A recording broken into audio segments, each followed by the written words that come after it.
What's up, everybody? Welcome back to RacingNews.com. Welcome back to another one of our Kentucky Derby horse capsules. Let's get to a very popular one, a polarizing one maybe in some regards, the Japanese Invader. Let's go Luxor Cafe here. I'll put his Equibase page up on the screen.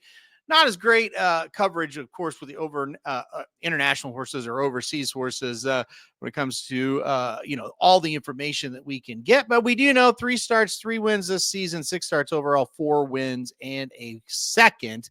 Let's go down here to what this horse has done. And you can kind of see 4 straight victories coming into this year's Kentucky Derby. Broke the maiden and then went on to 3 stakes races and had much success, including last time out, where it was kind of just the eye-popping, wow, that was a really, really strong effort in the final Kentucky Derby prep race over in Japan. So, look, we don't really get speed figures, so to speak, from Japan. We kind of just have to go on what we see from our eyes. I know, and I'm probably not alone, that I don't really know what this horse is really beating over there in Japan. I've kind of just heard through research that the crop is not the greatest that was, targeting the Kentucky Derby, minus this horse, who I think they've all been very high on this horse from the beginning, ever since, he kind of got going. So good effort, strong effort too, in a horse that looked like he was getting stronger as they approached the wire, which is obviously what you want to see, right?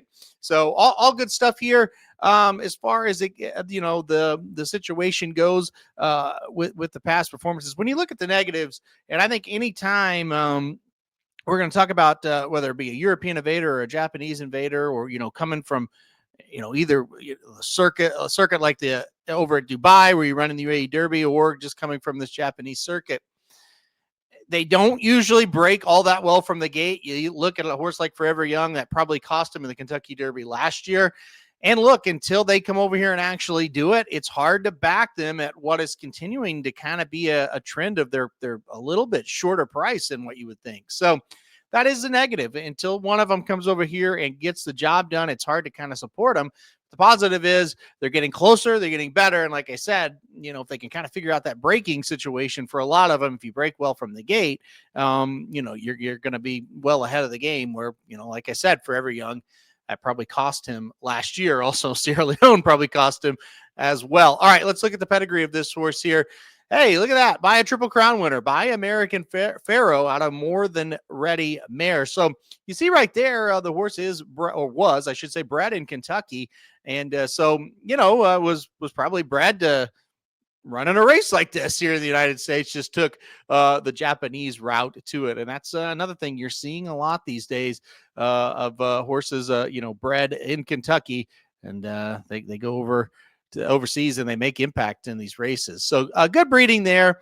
I think the horse can get 1.25 miles just based on his last race. He looked pretty strong hitting the wire, and his pedigree isn't anything to get too worried about. I think it's a pretty solid pedigree, no doubt about it. All right, well, let's get to the final verdict. There isn't a lot to kind of cover when it comes to the past performances because you just don't have the same data that you'd have with American horses. So yeah, look, I felt this way about Forever Young last year. I felt this way like Mendelssohn back in the day that came over, and there's Thunder Snow back in the day. I mean, there's been horses that have tried it, and until one of them does it, it's hard to back them at a shorter price. That's what I'll keep saying.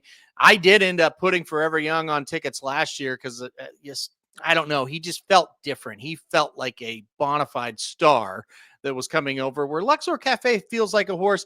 Hey, they like him. Hey, they're high on him, but I don't get that star quality type of talk when it comes to this horse. So I'm going to stay away from him. One of these years, though, I'm going to get beat by a horse like this. But as of right now, I'm going to stay away from him. But if you're on him, I get it.